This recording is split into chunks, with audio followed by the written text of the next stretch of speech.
esperando aqui um pouquinho. Tranquilo, mas eu não sei se eu acertei, né? Tô falando porque eu acho que vai ver, tá tudo errado que eu coloquei.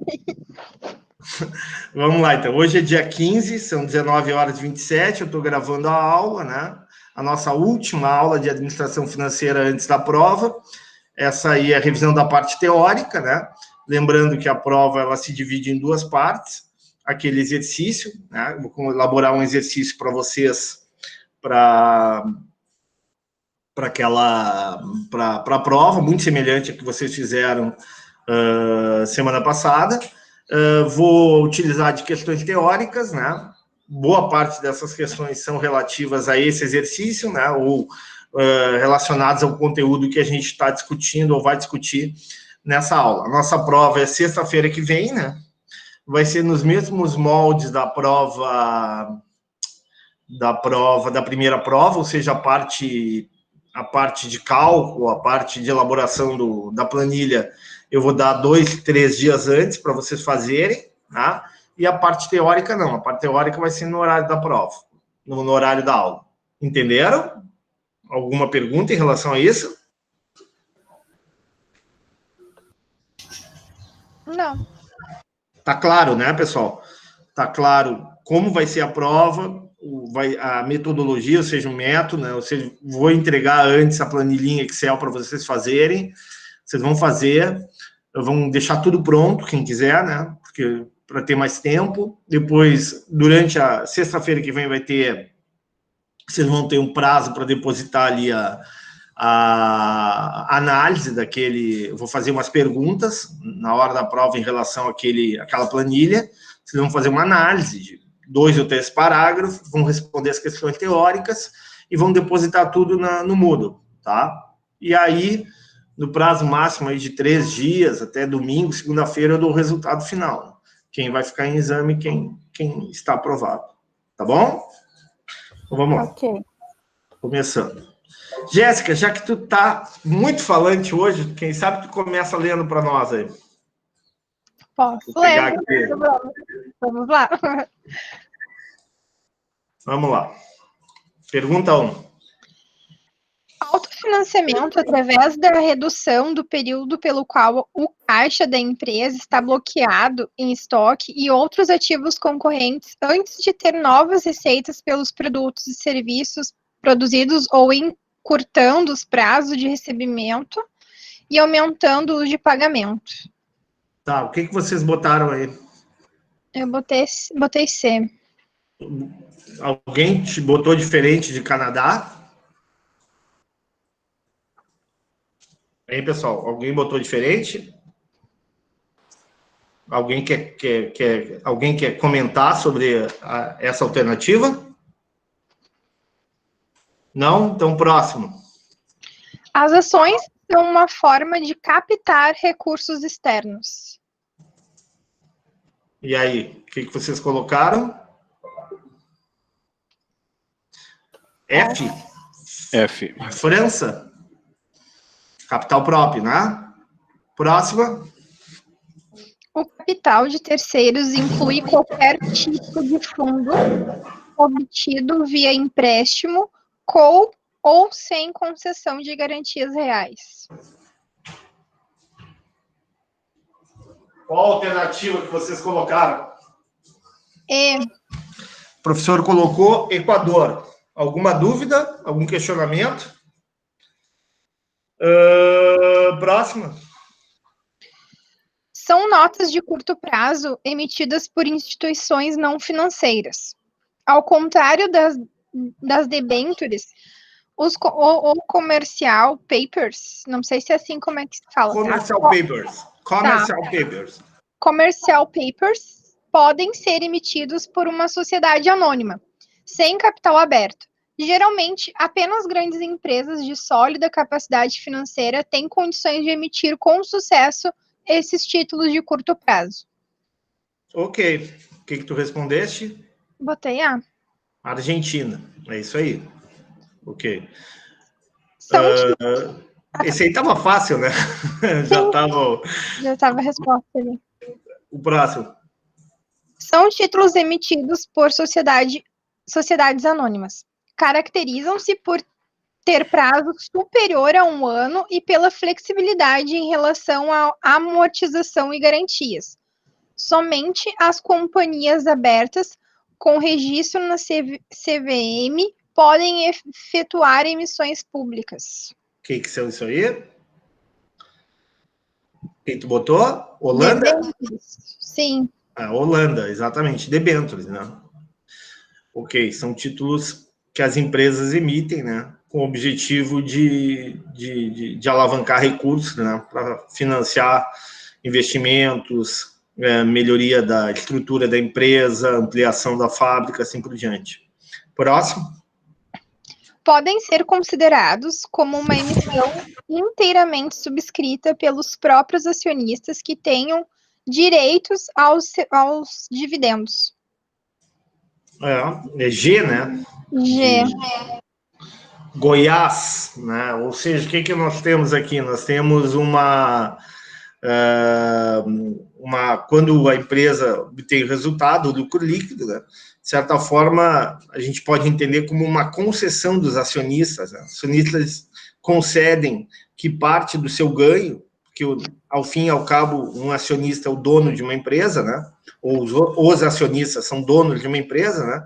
Então, os acionistas concedem que uma parte do seu ganho, do seu lucro, do seu retorno, retorne, né, sobre a forma de lucros retidos para a empresa, para que essa empresa tenha crescimento, né, tenha melhores condições de competir no mercado e possa obter nos exercícios futuros resultados ainda melhores. E, consequentemente, o acionista está investindo em ele mesmo. Né? No momento que ele retém uma parte do lucro, ele está dizendo, olha, eu deixo de ganhar aqui, agora, no curto prazo, nesse momento, com a expectativa de que esse dinheiro vai reverter em maiores investimentos, ampliação da fábrica, expansão das vendas e, por consequência, aumento do lucro. E esse aumento do lucro, no longo prazo, vai se reverter em uma maior distribuição de dividendos.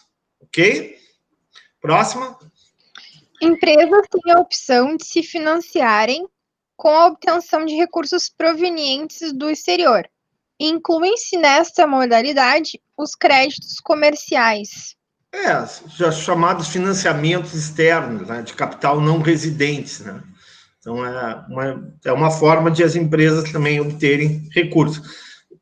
No Brasil, atualmente, é complicado, né? São poucas empresas que têm capacidade, né, condições de pegar esses recursos, e o problema do Brasil é o câmbio, né? O dólar está absurdamente alto, né?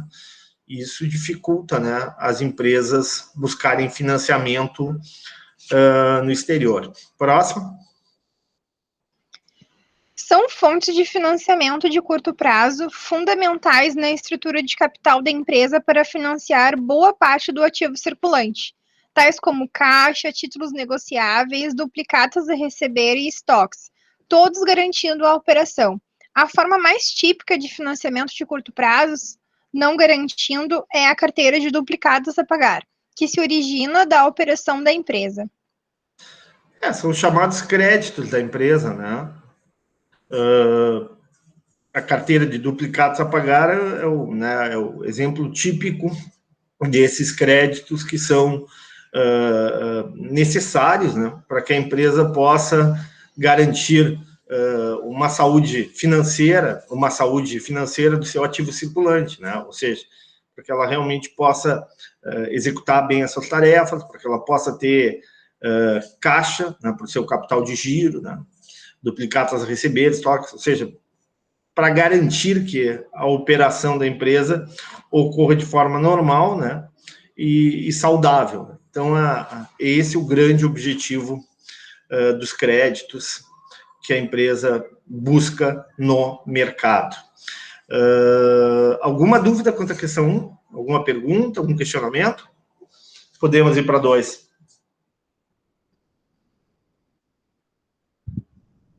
Silêncio. Vamos para 2, Jéssica. Ali, eu só arrumei ali cupom, valor de face e vencimento, eu botei A, B, C, D.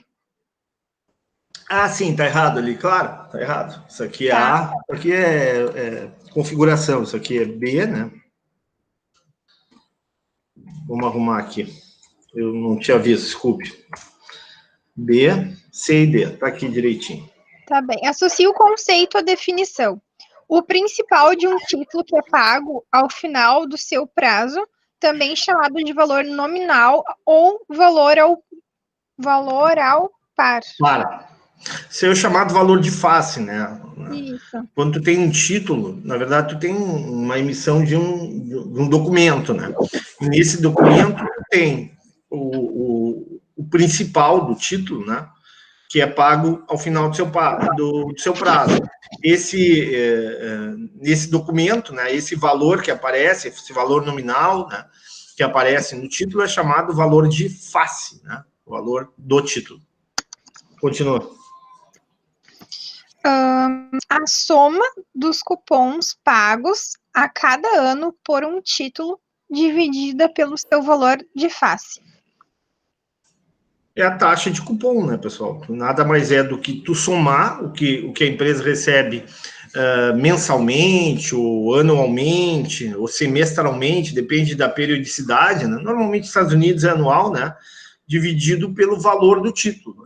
Então, essa razão entre o valor pago em cupons e o valor de face do título vai dar a taxa de cupom, né? Pode ser mais alta ou mais baixa, dependendo da empresa, dependendo do contexto em que o mercado está atuando, né? Das necessidades da empresa, assim por diante. Continua. Data estabelecida em que o principal de um título de dívida é pago. C, né? Vencimento, Sim, né? vencimento. Acho que não tem dúvida nenhuma, né? Realmente, quando lá no final do período, né? Estabelecido no documento, né? Se paga o principal do título. Próximo. Por fim, os juros contratuais prometidos em um título de dívida. É o cupom, né? Uhum. É um linguajar um pouco diferente do que a gente usa em matemática financeira, mas é muito semelhante àquilo que a gente fala em matemática financeira, né? Cupom nada mais é do que os juros, né? Valor de face é o principal, né? O vencimento é o N, que a gente chama, né? E a taxa de cupom é a taxa de juros. Ok. Alguma pergunta em relação a 2? Alguma dúvida? Posso avançar?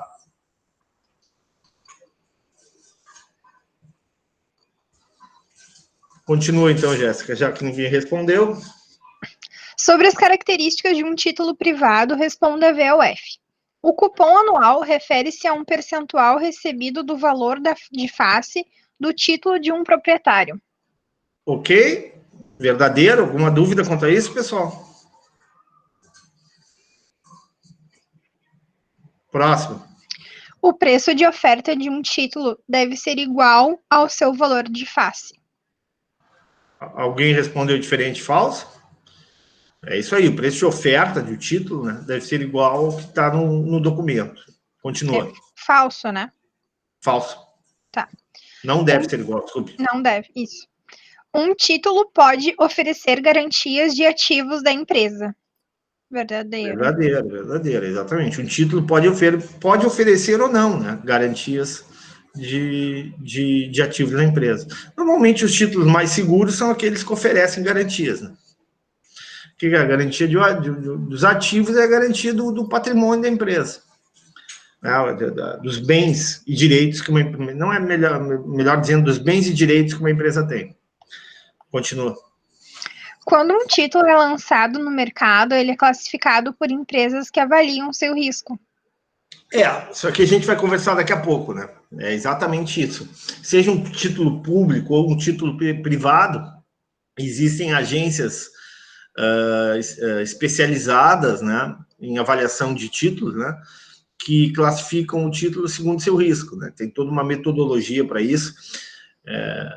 E isso explica, muitas vezes, quando a gente escuta ali no Jornal Nacional, quando a gente escuta na televisão, os títulos brasileiros caíram de classificação, né? Saíram de B2, foram para B3, ou para B+, e para B-, ou o título aumentou para A. E essas classificações são feitas por grandes consultorias, por grandes analistas, empresas financeiras, né? Talvez a maior de todas, a JP Morgan, né? E essas empresas, elas avaliam, né, para o investidor, né, para o grande investidor internacional, que examina todos os mercados no mundo, o grau de risco do negócio, né?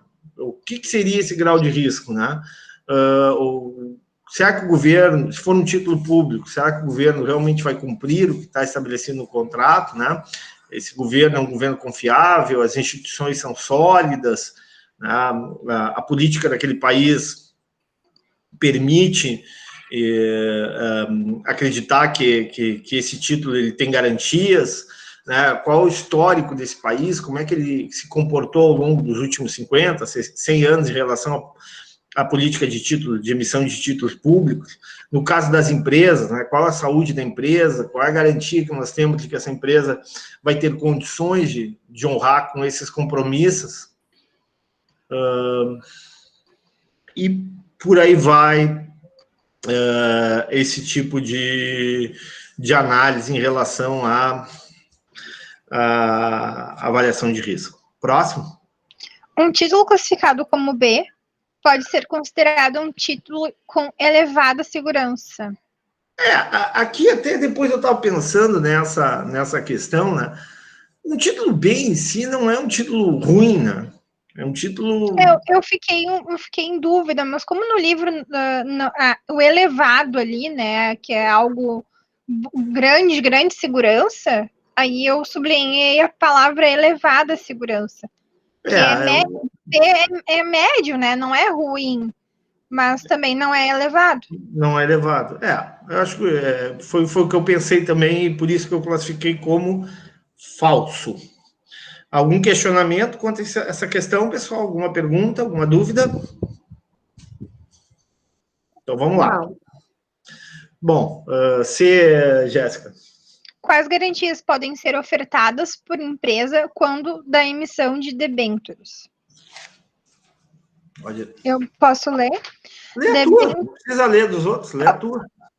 Lê a minha, tá. Eu botei uma introdução ali no Brasil, os debêntures podem ser nominativas ou escriturais, e a característica, e conforme o tipo de garantia ou na ausência das garantias, as debêntures são classificadas como debêntures com garantia real, que garante bens de ativo da companhia emissora ou de terceiro, na forma de hipoteca, penhor ou anticrese.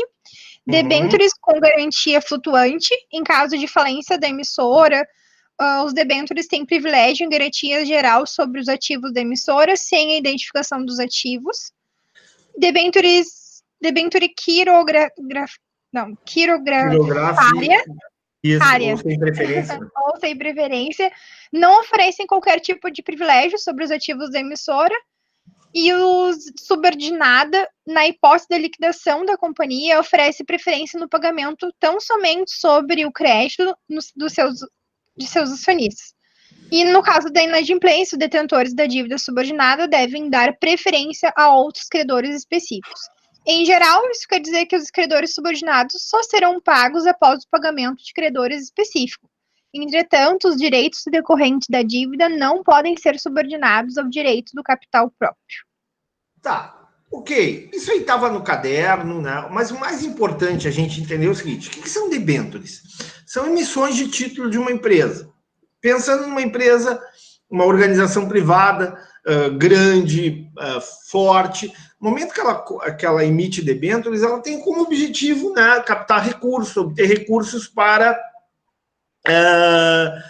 financiar, né, uma expansão, para financiar talvez um problema de capital de giro, né, alguma dificuldade dela eventual.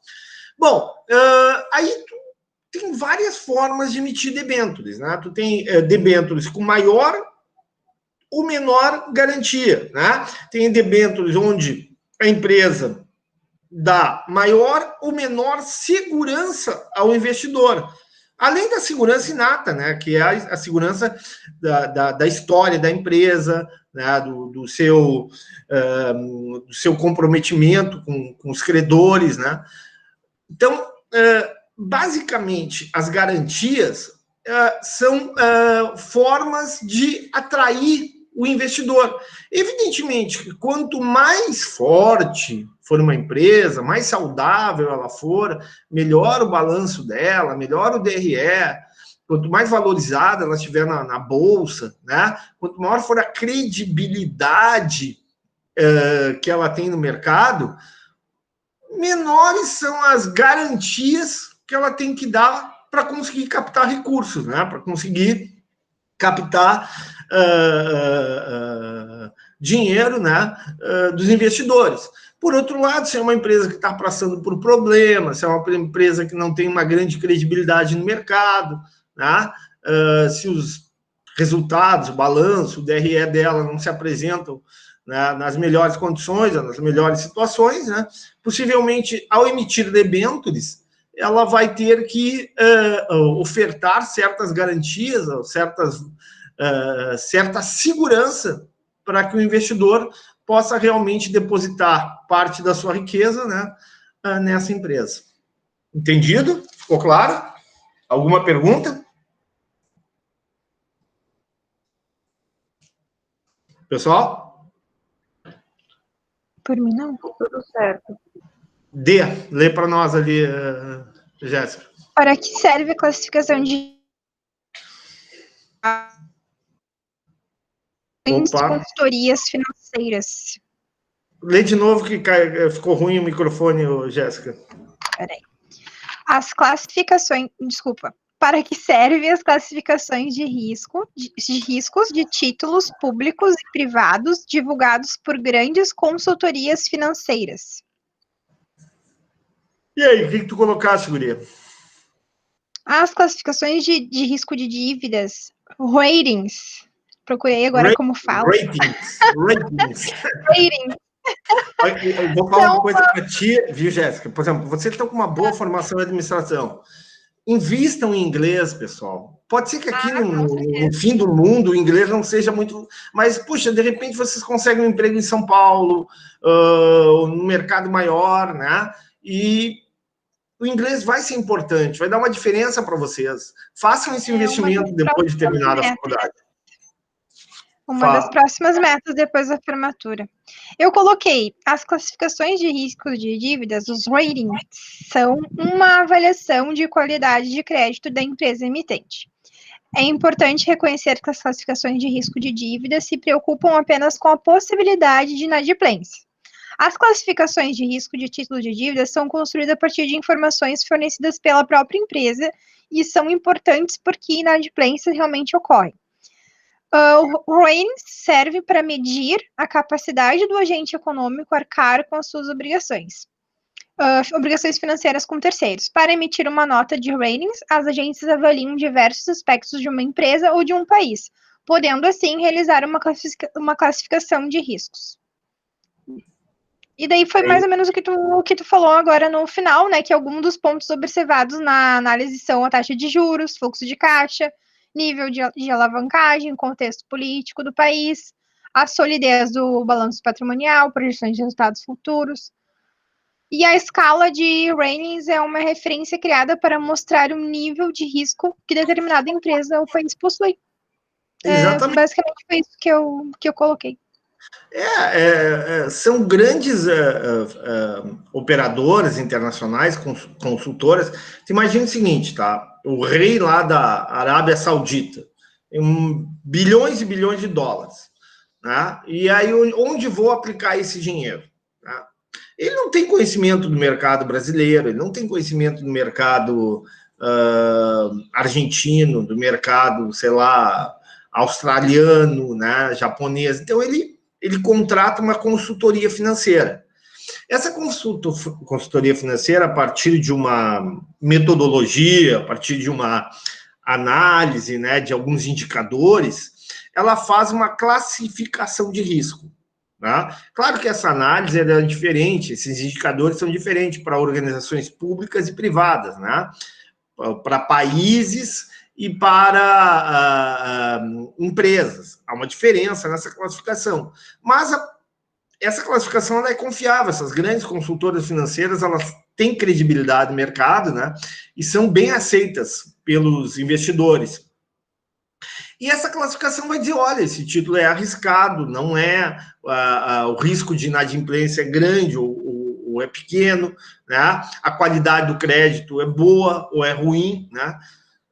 E isso também vai determinar, né, que quanto maior for a classificação, quanto mais alta for a classificação, quanto menor o risco, mais facilmente a empresa ou o país emite títulos com juros baixos. Porém, por outro lado, quanto pior for a classificação de risco, quanto pior for essa classificação, seja para uma empresa, seja para um país, o que vai ocorrer? A emissão de títulos deve ser feita, como eu falei anteriormente, com mais garantias e, mais do que isso, com juros mais altos. Há uma relação entre risco e juros. Quanto maior o risco, maior é a taxa de juros para captar o recurso. Vamos pensar aqui no caso do Brasil, tá, pessoal? O Brasil, a gente sabe que está com problemas sérios, né? As contas públicas já eram ruins e pioraram muito em 2020, né? Em função dos gastos, alguns necessários, outros nem tanto, né? Mas o governo gastou muito ano passado. E o que aconteceu? O endividamento público no Brasil aumentou muito. Então, as grandes consultorias, as grandes consultoras financeiras reclassificaram o Brasil, baixando, né, os títulos públicos brasileiros, aumentando o risco de investir no Brasil, né, de investir em títulos da dívida pública brasileira. O que o governo vai ter que fazer? Ou ele melhora as contas públicas, né, consegue, através de uma melhor administração, equilibrar o orçamento público, ou simplesmente, ao emitir novos títulos, além de mais garantias, ele vai ter que ofertar juros mais altos, para que haja atratividade no mercado, para que os investidores estejam dispostos, mesmo com um risco maior, a investir em títulos da dívida pública brasileira. O mesmo vale para uma organização privada, é a mesma lógica, né? Se ela está bem, né, evidentemente que ela consegue captar recursos a juros mais baixos. Se ela está mal, né, a captação de recursos só vai ter sucesso, né, se essa empresa sinalizar para o mercado que ela está indo para um caminho bom, e também, evidentemente, ofertar juros mais altos, né, para que o risco compense o investimento. Ficou claro essa questão da classificação de risco? Alguma dúvida, alguma pergunta? Bem, pessoal. Tranquilo? Não. Tranquilo. Não, então, Sora, olha só, eu só queria perguntar uma coisa. Qual é a diferença dos títulos públicos para o privado em termos de risco? Eu sei que está a explicação ali. Mais ou menos foi isso, assim, que me veio agora. Que foi essa dúvida que eu tive quando eu fui fazer a questão. Então, vamos lá. Como é que tu identifica o risco de uma empresa? Pelo quê?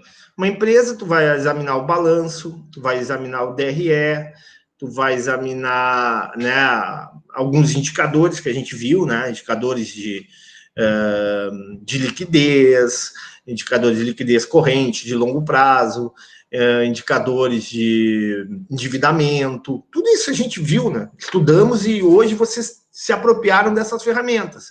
Então, com base na análise do balanço, do DRE e de outras informações da empresa, né, do valor da ação da empresa, do comportamento, tu consegue, né, da prática que a empresa, né, da gestão da empresa, tu consegue identificar em indicadores quantitativos e qualitativos, né, se essa empresa ela é uma empresa que tem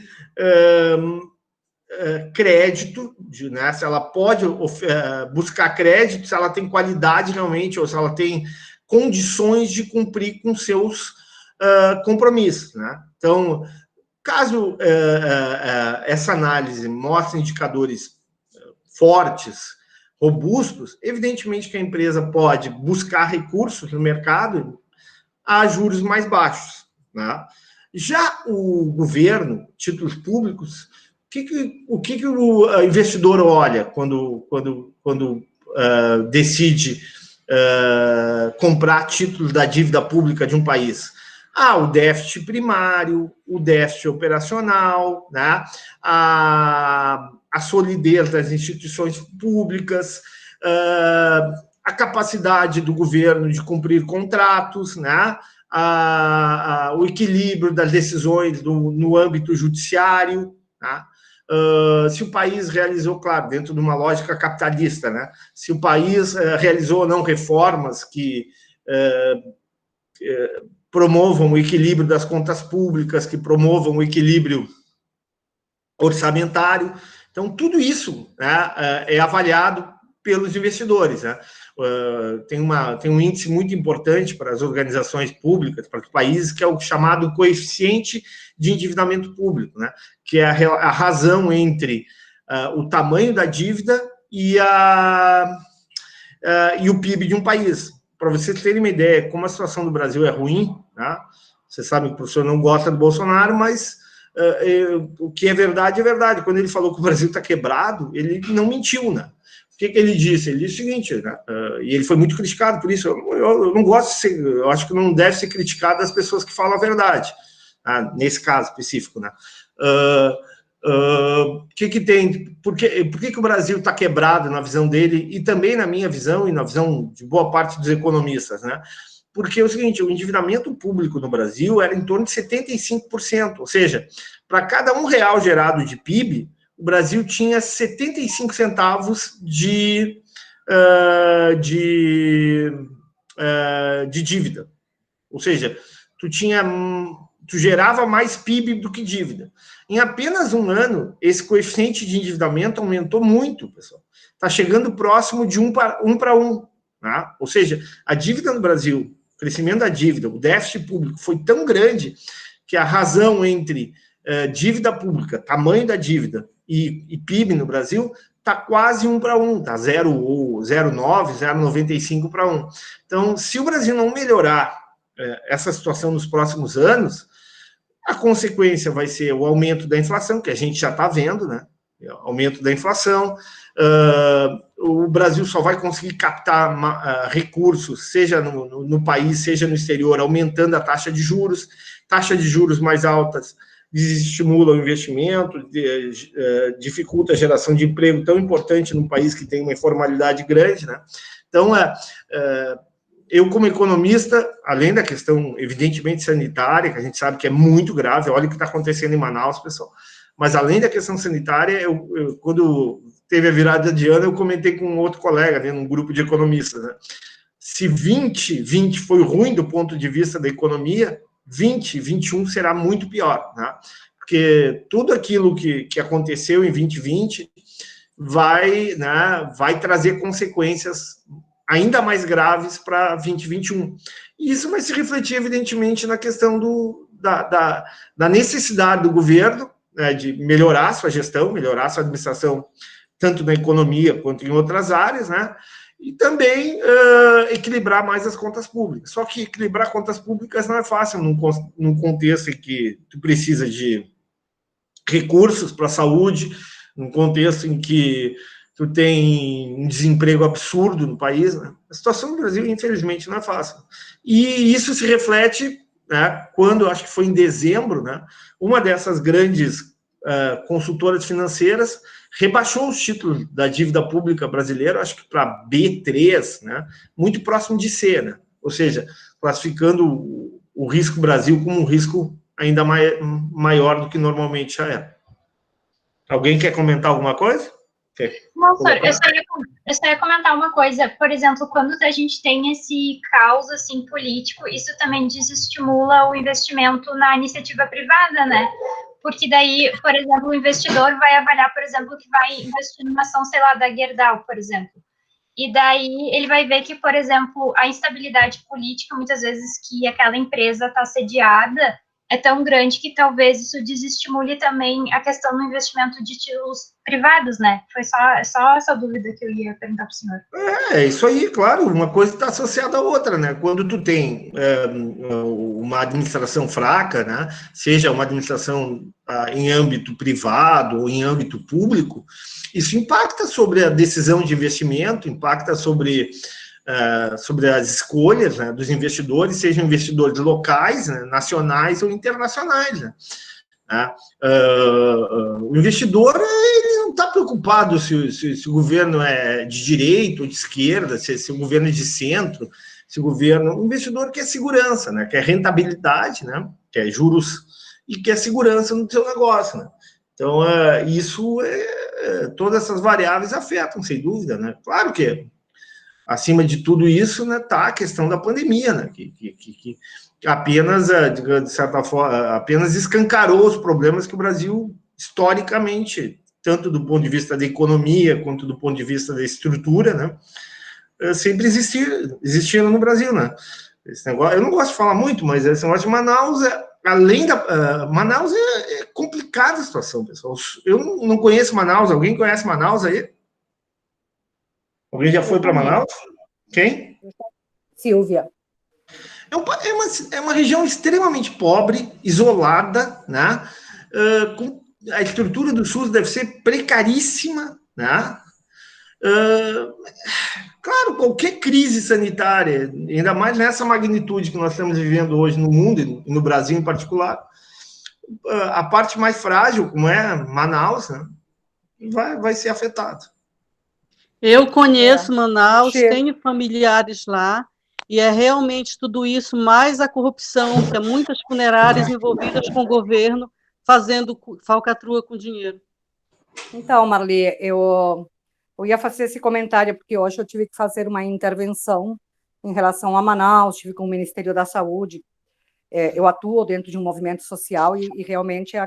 Mas, como o professor disse, né, na verdade, a questão está sendo escancarada de algo que já existia, né? Consultas no Amazonas, né? Se leva dias de barco, né? Então, já havia mortalidade, violência, todo esse tipo de questões, né? Sempre foi muito alta. E tudo isso também, muita riqueza para poucos e muita pobreza para muitos lá. A corrupção é incessante no estado do Amazonas, né? Assim, eu estava assistindo agora, antes de começar, eu estava assistindo o jornal, a Globo News, né? Como eu falei, eu não gosto de coisa tendenciosa. Eu sei que há uma série de problemas, né? Mas no caso de Manaus específico, o governo federal tem parcela de culpa, mas não dá para jogar só no governo federal. Tem governo estadual, como a Marli falou, tem corrupção ali dentro, entendeu? Mas tudo bem, isso é outra questão. Vamos lá. Continuamos, Jéssica. Vamos lá. Explique o que são títulos vinculados a receitas, títulos conversíveis e títulos com opções de venda. Posso ler? Pode ler, claro. Os títulos vinculados às receitas são semelhantes aos títulos convencionais, exceto que os pagamentos de cupom dependem da receita da empresa.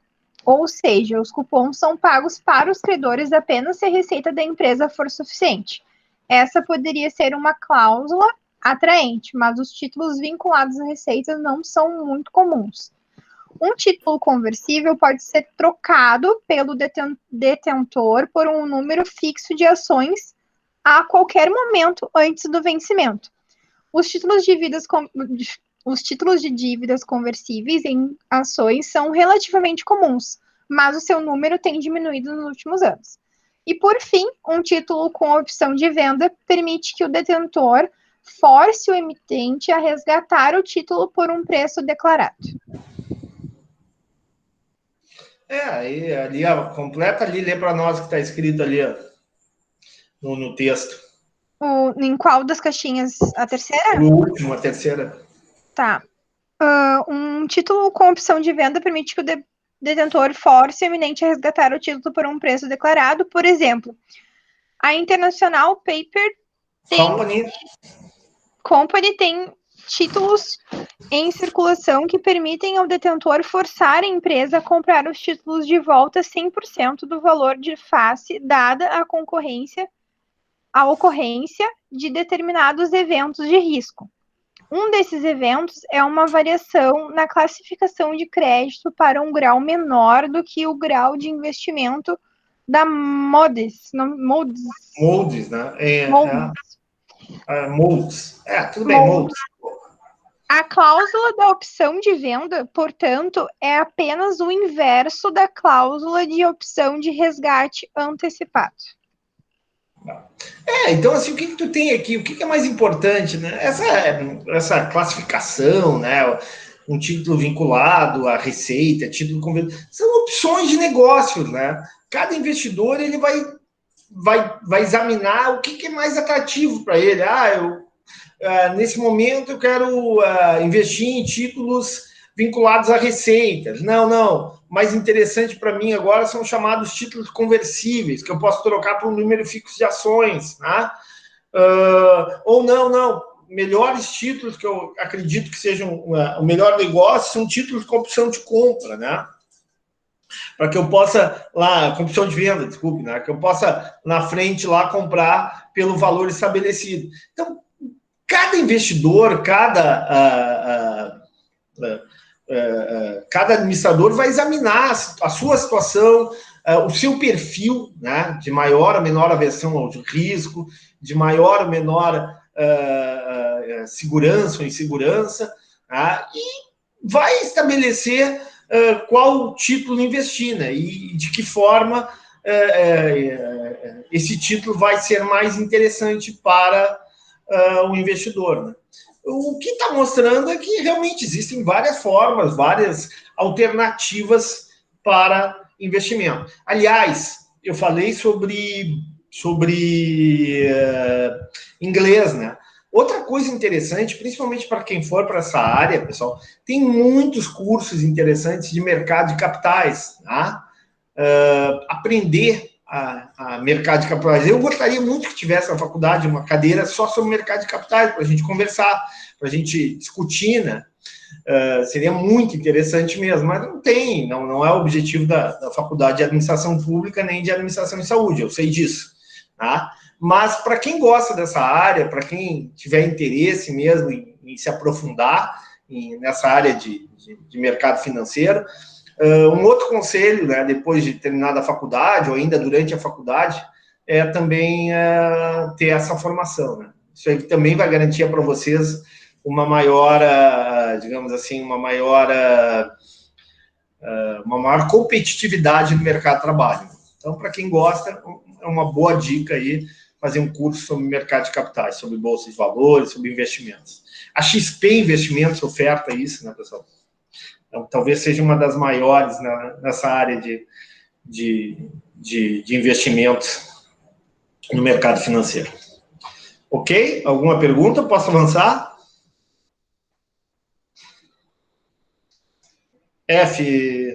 Jéssica. Explique a diferença entre o preço de oferta e o preço de compra. A diferença, como se chama a diferença entre os preços de oferta e de compra de um título, e qual a diferença entre o preço vazio e o preço cheio de um título. Preço de oferta é o preço que um corretor está disposto a pagar por um título imobiliário, e o preço de compra é quanto que o corretor está disposto a aceitar. Foi isso que eu coloquei. Tá ali, ó, preço de oferta. Preço de oferta de compra nada mais é do que aquilo que o corretor está disposto a pagar por um título, tá? E o preço de oferta de venda é o quanto o corretor está disposto a receber por ele, né? A diferença é o chamado lucro do corretor, né? Também chamado de spread, né? Que é a diferença entre o valor de um e o valor de outro, né? E eu notei sim, em qualquer mercado de balcão ou em corretoras, o preço de oferta de compra representa aquilo que um corretor está disposto a pagar. E o preço é aquilo que um corretor está disposto a acertar. A diferença entre os dois é chamado de margem entre compra e venda, e representa o lucro do corretor. Desculpe. Exatamente, o que eu chamei de spread, né, em inglês, é margem.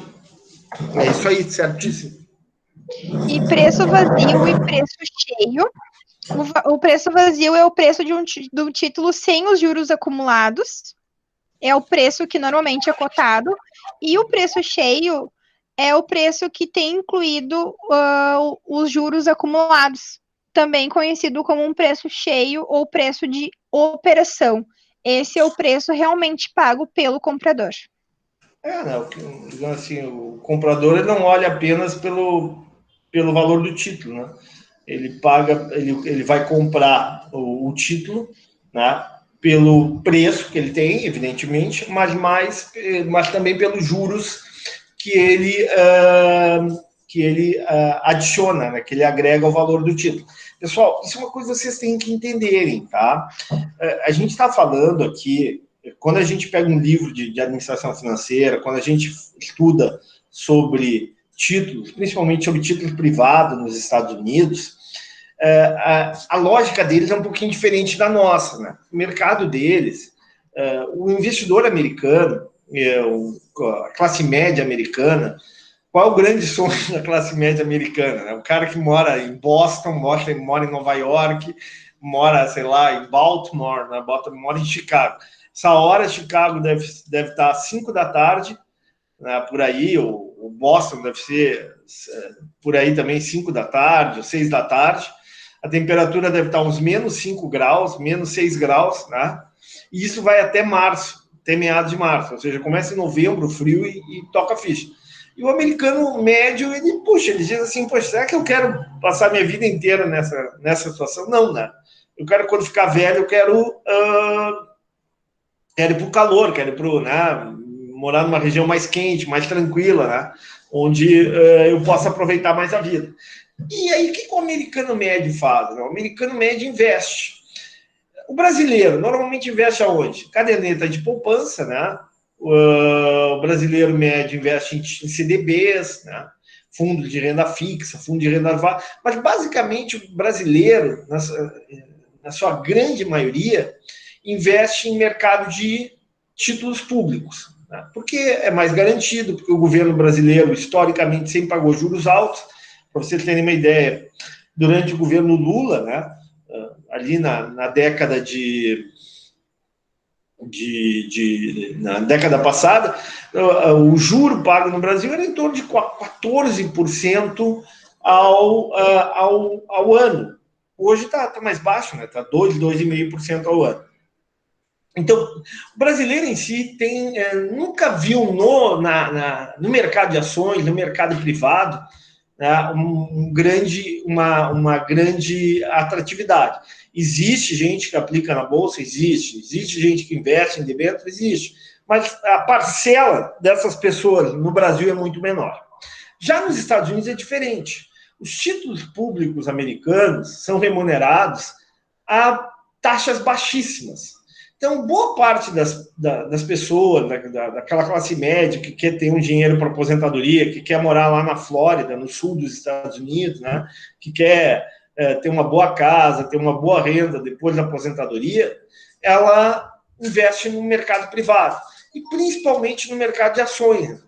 E nesses títulos aí que geram rendimentos, né, são títulos de longuíssimo prazo, né, e que geram chamados cupons, que a gente viu, né, pagamentos anuais para os investidores. Então, para o cidadão médio americano, é muito importante ele saber a situação financeira da empresa, ele conhecer a realidade da empresa para fazer o investimento. Se vocês se lembram bem, os Estados Unidos passou por várias crises no mercado imobiliário, no mercado de ações.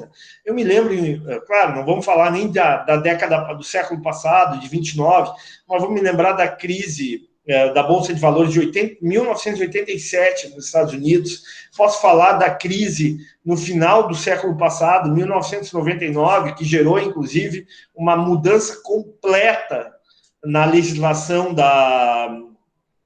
na legislação da Bolsa de Valores de Nova York, né, e das bolsas do mundo, por consequência, e surgiu uma teoria que vocês estudam hoje, chamada teoria da governança corporativa, né? Todo aquele conceito de governança, vocês estudaram um pouco com o Ricardo e um pouco com outros professores, né? Vem justamente dessa crise da Bolsa, né? Das fraudes, de balanços que eram, na época, no sentido de enganar os investidores. Depois, em 2008, com a crise imobiliária nos Estados Unidos, também ocorreu uma crise muito grande na Bolsa, né? E agora, claro, com a pandemia, né? O mercado de bolsa também está bem estável. Então, para o americano médio, esse mercado é um mercado muito importante. Né? É um mercado onde a maior parte dos americanos que conseguem ter algum excedente, conseguem juntar alguma coisa ao longo da vida, investem. Perguntas, colocações? Alguém quer colocar alguma coisa?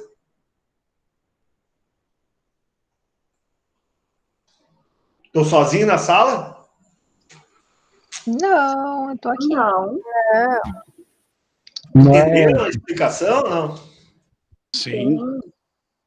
Alguém quer colocar, acrescentar mais alguma coisa?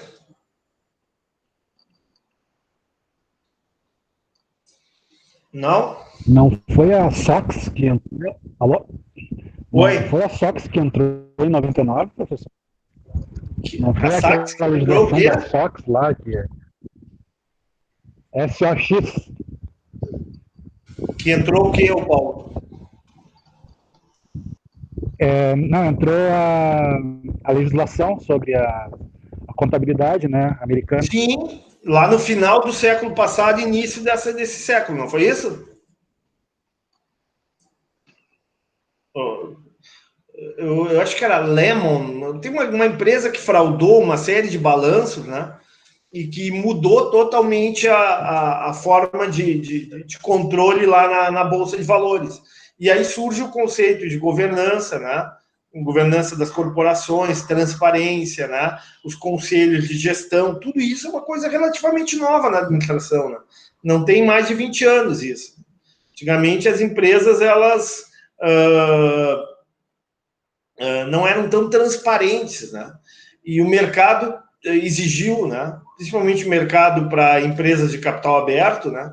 Exigiu maior transparência, maior credibilidade nas informações, né? E maior, digamos assim,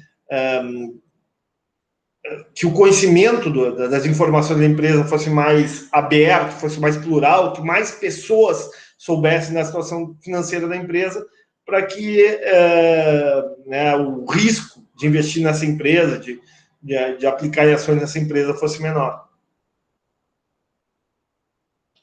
Ok? Mais alguma questão? Querem colocar alguma coisa? Paulo, quer complementar? Não fui eu que tinha feito o comentário, professor. Foi um outro colega. Quem comentou? Achei que era a tua voz. Quem comentou, pessoal? Desculpe. Foi o Marcelo. Ele acabou Oi, Marcelo. saindo. Fala, Marcelo. Desculpe, não achei que era o Paulo. Ele acabou de sair da aula, ele deve estar com algum problema na internet. Ele está toda hora, tá saindo e entrando toda hora. Tá, não tem problema. Mais alguém quer comentar ou podemos avançar?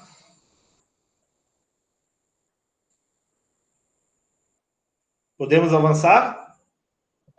Sim. Ok, faltou alguma coisa nessa questão, Jéssica? Não, acho que não, senhor. Preço vazio, preço cheio, falamos? Falamos. Ótimo, então. 3, vamos lá. Sobre risco e incerteza, assinale a alternativa correta. Tá cansada de falar? Dá só a alternativa, se quiser. Não, tranquilo. Se vocês estiverem cansados da minha voz, pode trocar também. Vai lá, Gria, toca a ficha. As decisões financeiras quase nunca são tomadas em ambiente de total certeza em relação a seus resultados. Como essas decisões estão em grande parte voltadas para o futuro, a variável incerteza obrigatoriamente deve ser considerada como um aspecto significativo nas operações de mercado financeiro. Verdadeiro ou falso? Verdadeiro. Perfeito. Sempre que a incerteza associada à verificação de um evento possa ser quantificada por meio de uma distribuição de probabilidades dos diversos resultados previstos, diz-se que a decisão está sendo tomada sob uma situação de risco. Desta forma, o risco pode ser entendido pela capacidade de mensurar o estado de incerteza de uma decisão mediante conhecimento das probabilidades associadas à ocorrência de um determinado resultado ou valores. Perfeito, é isso aí. O risco nada mais é do que a capacidade, uma tentativa de mensurar o estado de incerteza, né? Só que o risco é probabilístico, a incerteza não é probabilística. Isso aí isso é muito interessante, né? Infelizmente não vai dar para a gente aprofundar essa questão nesse semestre, mas há uma diferença entre risco e incerteza. Acho que, inclusive, eu comentei isso numa cadeira de economia da saúde, né? Sim. O risco é probabilístico, é estatístico, né? A primeira vez que eu li, eu achei que estava falando da incerteza, né? Que daí não era probabilidade, né? E daí eu tinha botado só 1 e 3. Mas daí eu voltei e fui ler de novo, não estava falando da incerteza, mas sim associado, né? A incerteza, aí eu entendi que não, que estava falando sobre o risco mesmo.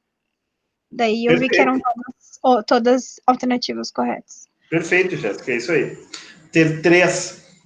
O risco é na maioria das vezes representado pela medida estatística do desvio padrão indicando variabilidade de retornos associada a um determinado retorno esperado de um ativo. Os ativos que possuem grandes possibilidades de prejuízos são vistos como mais arriscados que aqueles com menos possibilidades de perdas. É isso aí, perfeito. Tanto a alternativa 1, quanto a alternativa 2, quanto a alternativa 3 estão corretas. Vamos lá, pergunta 4. Responda V ou F. No mercado secundário, ocorre a negociação dos títulos adquiridos no mercado primário, proporcionando a liquidez necessária aos investidores. Verdadeiro, né? Sim, verdadeiro. Próximo. A negociação no mercado primário envolve a subscrição de ações que consiste na transferência de propriedade dos papéis. Eu coloquei que era verdadeiro. Pois é, eu estava olhando agora. A negociação no mercado primário envolve a subscrição de ações. Aqui está certo, né? Que consiste na transferência de propriedade dos papéis. Aqui que eu tô na dúvida. Eu fiquei em dúvida porque eu tá na página. Eu até anotei assim aonde que eu achei as respostas para saber de onde que veio, né? E a primeira parte, como mesmo o senhor disse, está correta. Mas tem uma frase no livro que... Lê para nós a frase. Eu vou ter que abrir aqui, senhor. Que é a parte 2, página 28, que eu achei. Peraí. O material que eu passei para vocês? Do material. Do material. Do material, não do livro. E aí eu tava lendo... Página 22, é? Peraí. Página 28, se eu não me engano. 28.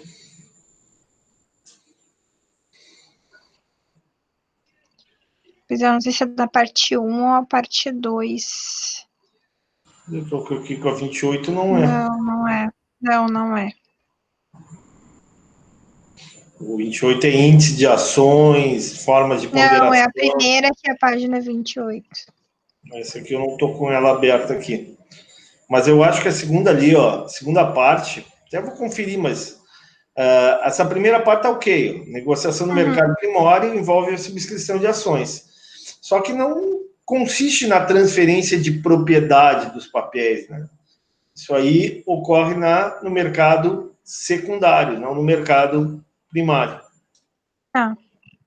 Olha aqui, ó, mercado secundário, aqui, eu tô aqui, ó. cumpre essa função, é o local onde o investidor negocia e transfere entre si os valores limitados. Então, é isso aí, tá falso.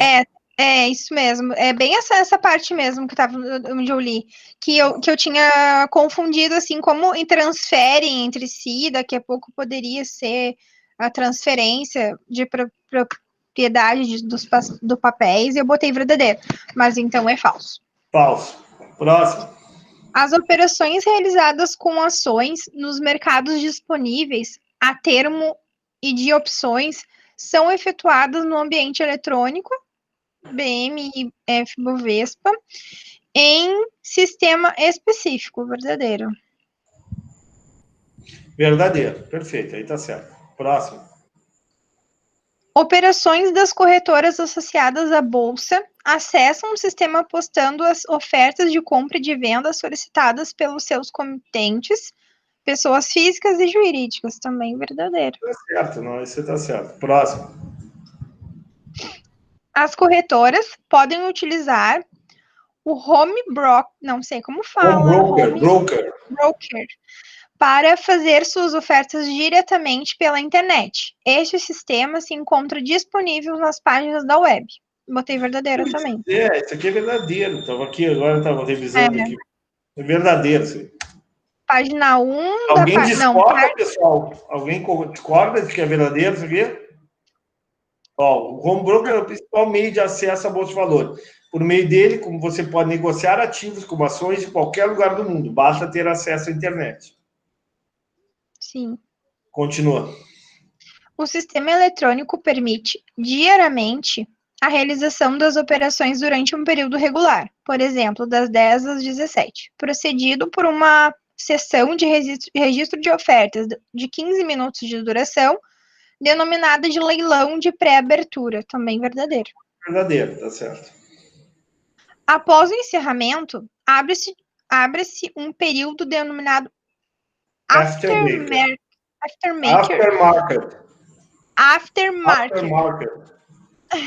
No qual as transações... Mercado depois, seria, mercado após.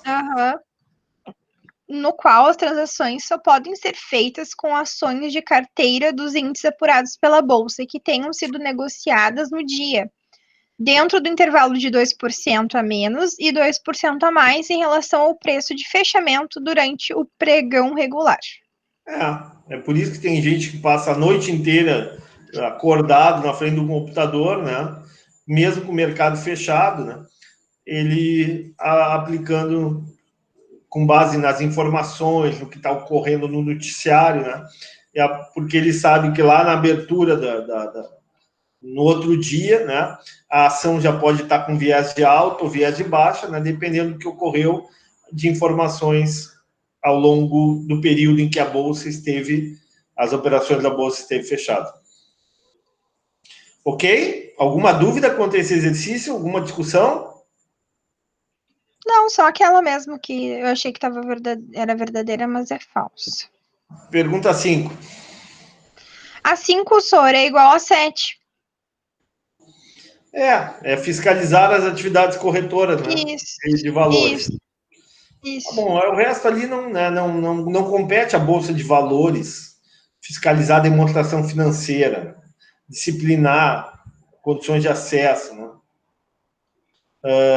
Controlar o funcionamento do mercado de câmbio, regularizar as atividades de auditores. Né? É basicamente a fiscalização das atividades corretoras de valores. A 6, o que tu botou? Eu acabei de ver que eu esqueci de marcar 6, mas vamos lá. Com respeito à organização dos mercados primários e secundários de títulos, pode dizer que a inexistência de bons mercados secundários incentiva a realização da operação do mercado primário, viabilizando-se, portanto, a atividade de investimento na economia. B. As empresas obtêm recursos para os seus investimentos produtivos no mercado secundário. C. Mercado secundário é aquele em que se negocia a colocação inicial de um título. D. No mercado primário, não podemos analisar operações relacionadas com projetos de capitalização ou investimento. E. As bolsas de valores são um exemplo de mercado secundário. E F, todas as alternativas anteriores. Então, é o E, né? Peraí. Vamos ver. A inexistência de bons mercados secundários incentiva a realização de operações no mercado primário, viabilizando e exportando a atividade de investimento na economia. Não está totalmente errado. As empresas obtêm recursos para seus investidores produtivos no mercado secundário. Também não está errado. Mercado secundário é aquele em que se negocia a colocação... aqui está aqui, ó. Tá, não pode. Ó. Isso aqui está errado. Aqui está errado. Tá? As bolsas de valores são exemplos de mercado secundário. No mercado primário, não podemos analisar operações relacionadas com projetos de capitalização e investimento. Errado. Pode. As empresas obtêm recursos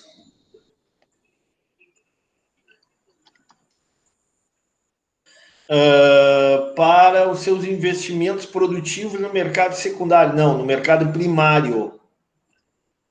A inexistência de bons mercados secundários incentiva a realização de operações no mercado primário.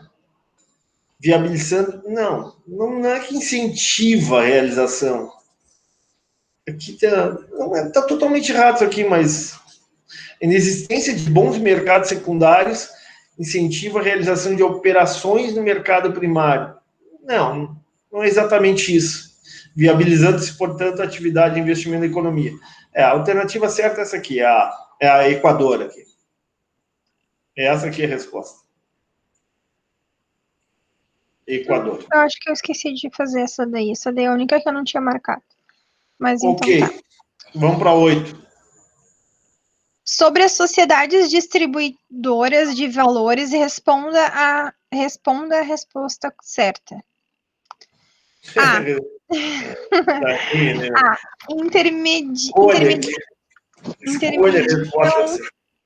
Escolha, né? Melhor. A. Intermediam operações de câmbio. B. Participam do lançamento público de ações.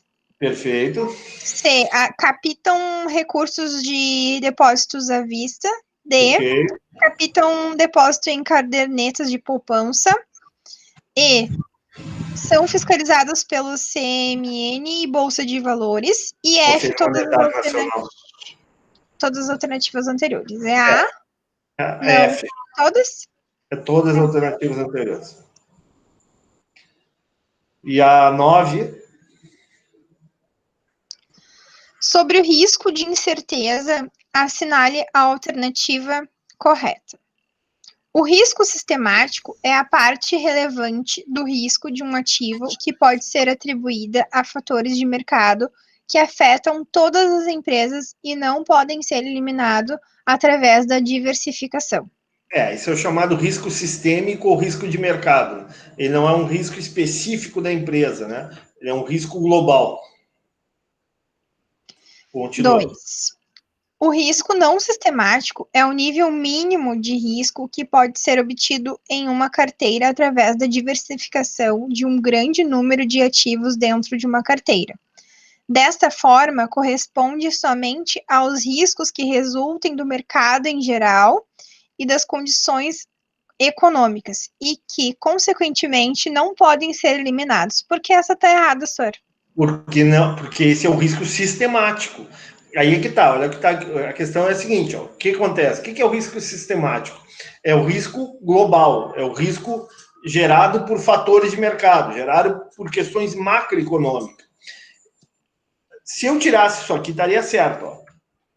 E o risco sistemático é o nível mínimo de risco que pode ser obtido numa carteira através da diversificação do número de ativos. Dessa forma, corresponde somente aos riscos que resultem do mercado em geral e das condições econômicas, e que, consequentemente, não pode ser eliminado. Uma empresa não tem capacidade de retirar esse risco, né? Ela só consegue tirar o risco não sistemático, por isso que é falsa essa alternativa.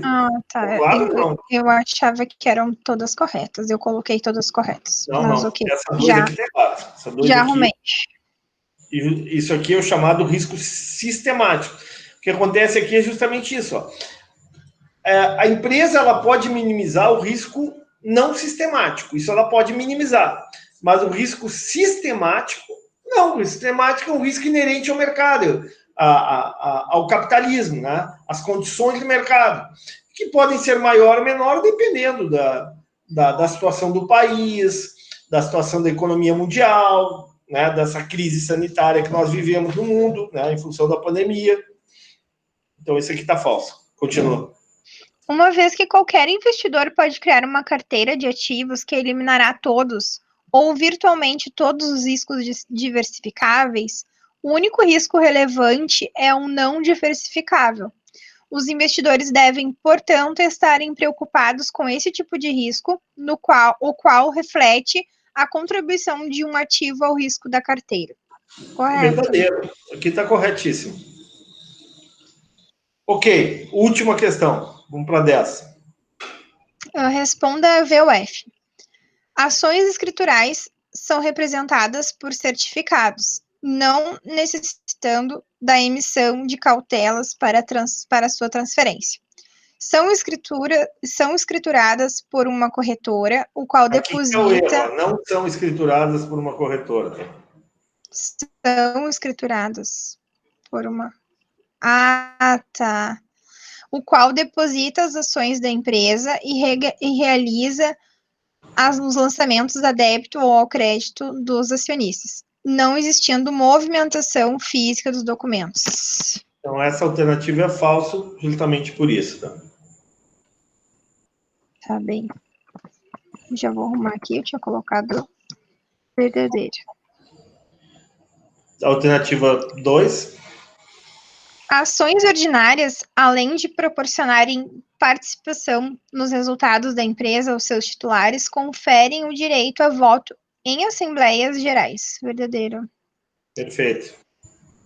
Ações preferenciais garantem ao acionista a prioridade no recebimento de dividendos, geralmente em percentual mais elevado do que atribuído às ações ordinárias, e no reembolso de capital, no caso de dissolução da sociedade.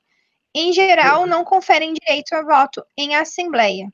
Perfeito, é isso aí. No mercado a termo, a negociação à vista é a compra ou venda de uma determinada quantidade de ações a um preço estabelecido em pregão. Assim, quando há a realização de um negócio, cabe ao comprador pagar o valor financeiro envolvido na operação e ao vendedor a entrega dos títulos objeto da transação, nos prazos estabelecidos pela BMF Bovespa. Pela Bolsa de Mercadorias, né? É isso aí, tá certíssimo. Aqui também tá certo. E o último? No mercado... Pode falar. Essa que a Jéssica leu não seria do mercado à vista? Deixa eu ver. Mercado a termo, a negociação à vista é compra ou venda de uma determinada quantidade de ações a um preço estabelecido em pregão. Assim, quando há realização de um negócio, cabe ao comprador pagar o valor financeiro envolvido na operação e ao vendedor a entrega dos títulos, objeto da transação, nos prazos estabelecidos. Aqui, essa parte aqui está ok. Vou botar em amarelo, vou botar em verde que está ok, essa parte aqui. No mercado, a negociação à vista é compra ou venda de determinada quantidade a um preço estabelecido. Não. No mercado a termo, não. Aqui está o erro. É falso. Isso. Esse que está o erro aqui. Mercado a termo, a negociação é à vista. Aqui tem erro. É falso. Ok, obrigado. Quem é que falou? Elisandra. É isso aí, tá aqui teu errinho. Obrigado, Elisandra. Tinha me esquecido, tinha me passado aqui. Tá bem. Continua, Jéssica. E a última, então, é no mercado a termo, a compra ou a venda de uma determinada quantidade de ações ocorre a um preço fixado para liquidação em data determinada ou em qualquer momento, a critério do comprador. Todas as ações negociadas... Isso aqui justifica o erro aqui em cima. Ó. Tá? Verdade. Tá, continua. Todas as ações negociáveis da BM e EF-Bovespa podem ser objetos de um contrato a termo. Perfeito. O mercado a termo é o mercado que mais cresce, né? Porque é o mercado que te dá maior segurança, né? É um mercado com menor risco. O mercado à vista, principalmente na bolsa, uma bolsa como a Bolsa Brasileira, a Bolsa de São Paulo, um mercado muito volátil, né? Então, a chance de tu ganhar muito, mas de tu perder muito, é bem grande. Já no mercado a termo, tu estabelece intervalos, né, entre valores, de tal forma que tu ao comprar, ao atuar nesse mercado, a tua chance de ganhar muito é menor, né? Mas de tu ter grandes perdas também é reduzida, né, em relação ao mercado à vista. Então, muitos investidores têm optado pelo mercado a termo na comparação com o mercado à vista. Né? É uma forma de investir na Bolsa, que é uma coisa atrativa, né? A Bolsa de Valores no Brasil esse ano teve um comportamento muito esquisito, né? Ela estava muito bem, ela estava ano retrasado, 2019, ela estava se recuperando, né? Economia, bem ou mal, em 2019, com todos os problemas, estava se recuperando, né? A passos lentos, mas estava se recuperando. Aí chegou em 2020, a Bolsa chegou a ter mais de 120 mil pontos no início de 2020, antes da pandemia, e aí sim, depois da pandemia, a coisa desandou, né? A Bolsa despencou, né? Até maio, porque muitas empresas tiveram que fechar, né? Houve decisões do Ministério Público, decisões judiciais impedindo o trabalho nessas empresas, né? Porém, à medida que foi passando o tempo, né, algumas empresas tiveram uma recuperação muito boa, né? Hoje, e a própria, digamos assim, a própria situação dos títulos públicos, a baixa remuneração dos títulos públicos no Brasil, tem feito com que a Bolsa de Valores tenha ficado muito atrativa, né? Esteja sendo uma ótima, uma muito boa opção de negócio para quem quer ganhar dinheiro num prazo mais curto. Então, se a gente observar o comportamento da Bolsa desde setembro, principalmente, desde setembro, outubro, né, a gente vai ver que a Bolsa de Valores de São Paulo ela tem recuperado muito, né, recuperou boa parte das perdas que ela teve no primeiro semestre, e mais do que isso, né, o volume de negócios tem sido muito grande, o que pode ser explicado porque as pessoas estão tirando dinheiro da poupança, estão tirando dinheiro da renda fixa, porque a remuneração está muito baixa, né? O juro está muito baixo, a inflação, por exemplo, no Brasil hoje é maior do que o juro pago na poupança. Então, aqueles que têm um pouco mais estão tirando esse dinheiro da poupança, tirando o dinheiro dos CDBs, né? dos fundos ofertados pelos bancos, né? Para investir na Bolsa. Por enquanto está dando certo, né? O mercado acionário brasileiro se recuperou bem, né? O volume de negócio cresceu muito, né? E a Bolsa tem se tornado uma alternativa agora nesse contexto de juros baixos, né? E crise econômica, principalmente crise do governo, né? Crise orçamentária, desequilíbrio das contas públicas. Ok? Algum questionamento, alguma pergunta, pessoal?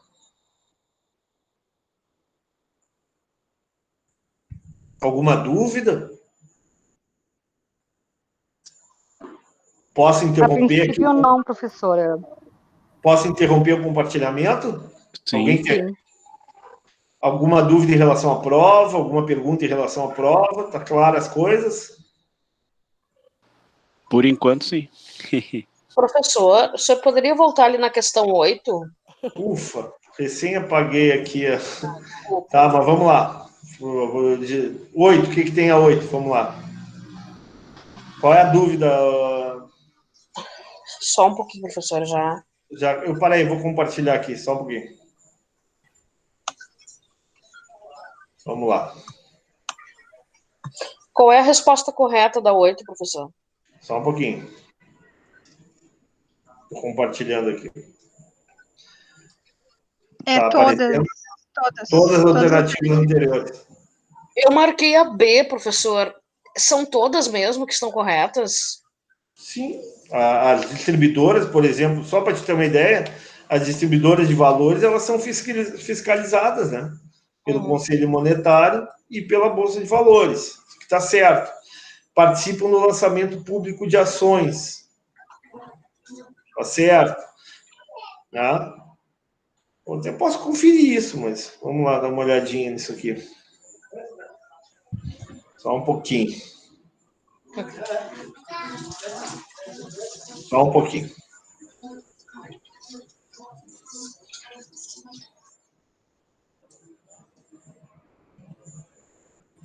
Já vou responder aqui. Então, vou fazer um... Vou pesquisar aqui. Só um pouquinho.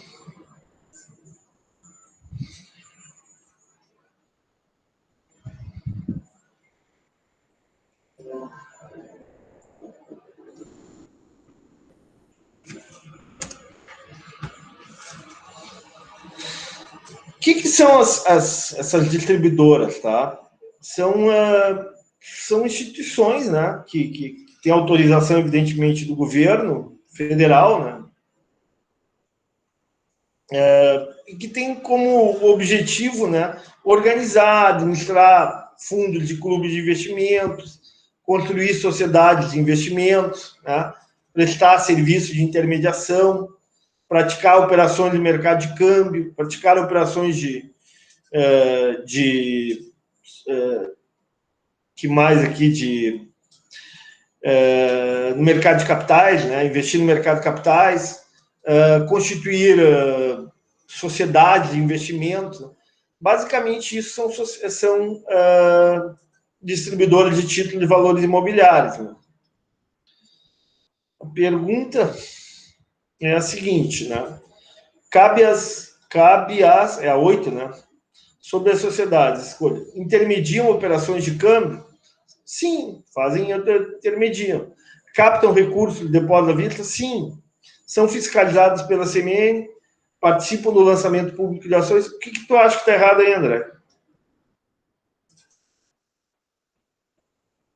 Oi, André.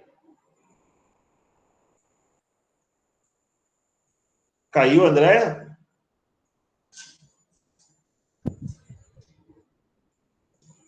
Não, ela está no mudo.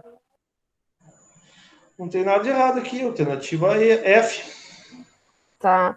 Não, professor, ali captam depósito em cadernetas de poupança também? Também. Eu não, até vou confirmar isso, tá? Uhum. Mas a princípio, sim. Não sei que tenha mudado alguma coisa, mas tá bom, eu acho que também é atribuição. Tu não achaste isso, essa questão? Vou confirmar para ti, tá? Eu respondo pelo WhatsApp. Se eu encontrar vou fazer uma análise mais detalhada, vou fazer um estudo maior e até amanhã de manhã eu te retorno. Se porventura estiver errado, eu coloco no WhatsApp, tá ok? Tranquilo, professor. Obrigada. Nada, imagino. Mais alguma questão, pessoal?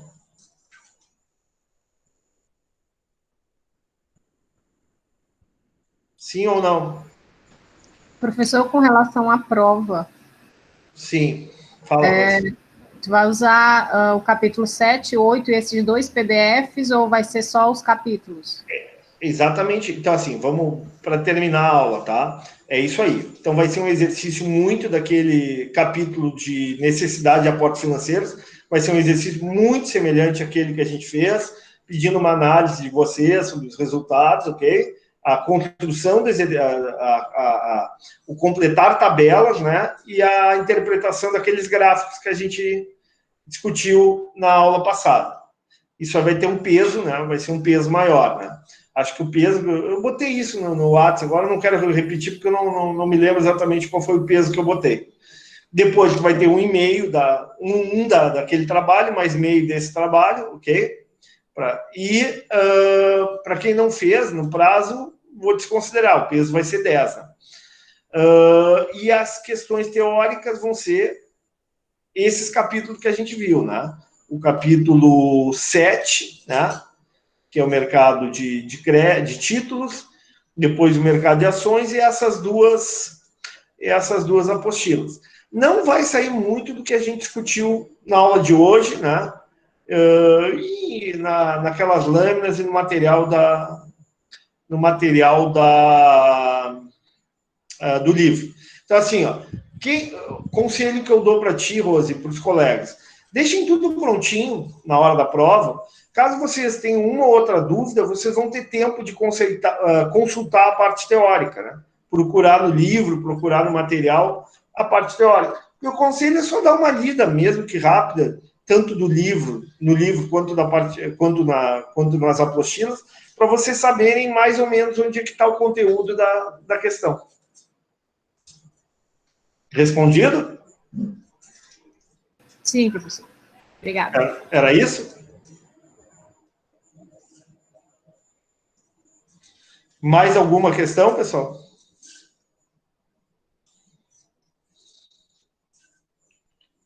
Então tá, agradeço a atenção de vocês, tá? Tô no WhatsApp, tá? Qualquer coisa vocês podem entrar em contato. Se bater o desespero, se vocês acham que é necessário, a gente pode conversar ainda pelo Google Meet, tá? Eu acho que a matéria não é tão grande nessa segunda área, acho que tem totais condições de vocês terem um bom desempenho. Só se organizem, né? Deixem pronta a atividade prática, né? Deixem prontas as planilhas, para que na hora da aula, da prova, vocês tenham tempo. Deem uma leitura, né? Façam uma leitura do material para vocês saberem localizar aonde está a pergunta na questão teórica, né? Para que vocês não fiquem perdidos quando forem procurar a resposta da questão teórica. Se vocês fizerem uma leitura prévia, mesmo que não muito detalhada, vocês vão ter que olhar, esse assunto eu me lembro que está naquela sessão, está na apostila. Vai ser muito mais fácil para vocês responderem as questões. Ok, pessoal? Então tá, boa noite. Ok, professor. Boa noite. Boa noite para todos. Boa noite. Bom descanso, tchau. Bom final de semana para todos. Boa noite para vocês. Boa noite.